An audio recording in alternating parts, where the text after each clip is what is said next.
75 साल से ये उसको हासिल नहीं कर सके। आज कहते हैं ये हमारा हिस्सा है। यासीन मलिक की तबीयत बहुत खराब है। 370 को कहते खत्म करो। मैं भी देखता हूँ फिर कौन इनका झंडा खड़ा करने के लिए तैयार। ऐसा लगता है जैसे घमंडिया गठबंधन बनाने से पहले एक सूची तैयार की गई होगी, जिसमें गठबंधन में शामिल होने के कुछ मानक लिखे गए होंगे। उन मानकों में देश विरोधी, भ्रष्ट और परिवारवाद जैसे कुछ मानक पास करने वालों को ही घमंडिया गठबंधन में शामिल किया गया होगा। क्योंकि आप घमंडिया गठबंधन में शामिल जिस पार्टी पर नजर डालेंगे वो इन सभी मानकों पर खरा उतरती नजर आएगी। जम्मू और कश्मीर की पीडीपी और नेशनल कॉन्फ्रेंस इस गठबंधन में शामिल ऐसी पार्टियां हैं जिन्हें पाकिस्तान प्रेम है, जो भारत विरोधियों की मदद करती हैं, पत्थरबाजों के लिए सहानुभूति रखती हैं, भ्रष्ट होने के साथ साथ परिवारवाद का जीता जागता उदाहरण है। 75 साल से ये उसको हासिल नहीं कर सके। आज कहते हैं ये हमारा हिस्सा है। अरे जरा ले ना, हम भी तो कहते हैं जरा ले लो, हम भी देखें। वो भी कोई कमजोर नहीं है, वो भी चूड़ियां पहने हुए नहीं है, उनके पास भी एटम बम। पीडीपी और नेशनल कॉन्फ्रेंस ने कभी चाहा ही नहीं कि जम्मू और कश्मीर में शांति स्थापित हो। वहाँ के युवाओं के हाथ से किताबें छीनकर पत्थर देने वाले कोई और नहीं, ये घमंडिया गठबंधन के सहयोगी हैं। पत्थरबाजों को समझाकर सही रास्ते पर लाने की कोशिश करने की बजाय फारूक अब्दुल्ला जैसे नेताओं ने उन्हें बढ़ावा देने का काम किया है। एमएलए बनूं या एमपी बनूं या मिनिस्टर बनूं,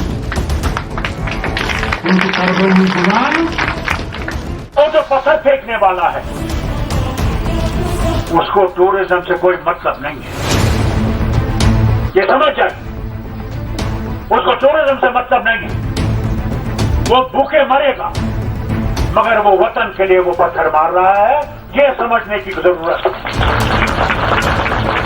ये समझने की जरूरत है कि अगर वो अपनी जान दे रहा है तो वो टूरिज्म के लिए जान नहीं दे रहा है, वो टूरिज्म के लिए नहीं जान दे रहा, वो दे रहा है कि इस वतन का फैसला होना चाहिए जो यहाँ के लोगों को कबूल हो।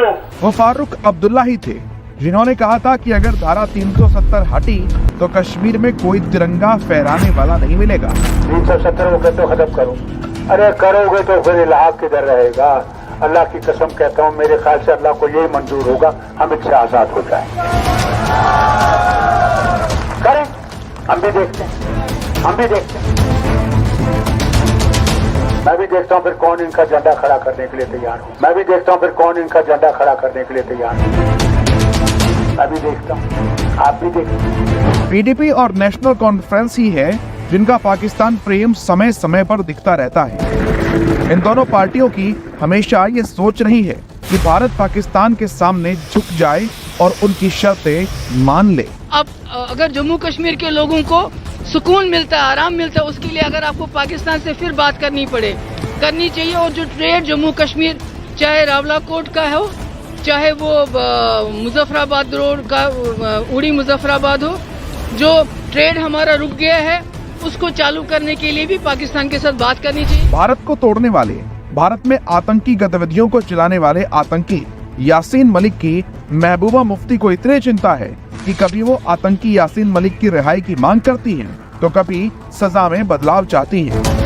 इन तमाम ज्यादतियों के खिलाफ, जिसमें यासीन मलिक की तबीयत बहुत खराब है, बहुत जलील है, उनको इमीडिएटली छोड़ दिया जाना चाहिए कि अगर खुदा न खास्ता उनकी तबीयत और बिगड़ गई तो मैं अभी आपके यहाँ से कहना चाहती हूँ गवर्नमेंट ऑफ इंडिया को कि जम्मू कश्मीर के हालात और बिगड़ जाएंगे और संभालना बड़ा मुश्किल हो जाएगा।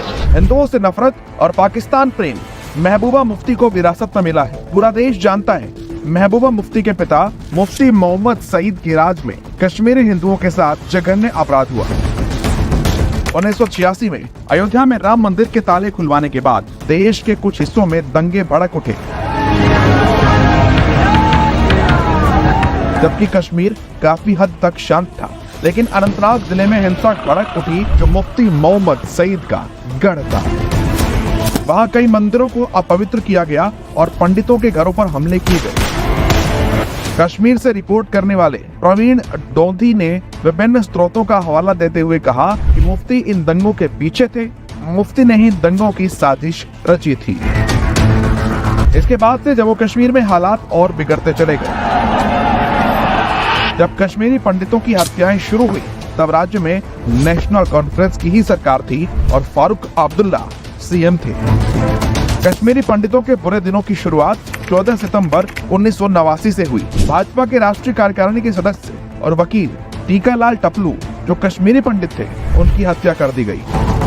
इसके बाद जस्टिस नीलकांत गज्जू की भी गोली मारकर हत्या हुई। उस दौर के अधिकतर हिंदू नेताओं की हत्या कर दी गई। पंडितों को कश्मीर छोड़ने के लिए कहा जाने लगा। कश्मीरी पंडितों ने कश्मीर छोड़ा, अपनों को खोया, सिर्फ और सिर्फ पीडीपी और नेशनल कॉन्फ्रेंस के कारण। आज पीडीपी और नेशनल कॉन्फ्रेंस घमंडिया गठबंधन का हिस्सा है। धारा 370 फिर से लागू करने की मंशा रखने वाले या फिर से धारा 370 लागू कर जम्मू और कश्मीर को तबाह करने का काम नहीं करेंगे। ये वो सब करेंगे जो ये करते आए हैं और कहते आए हैं।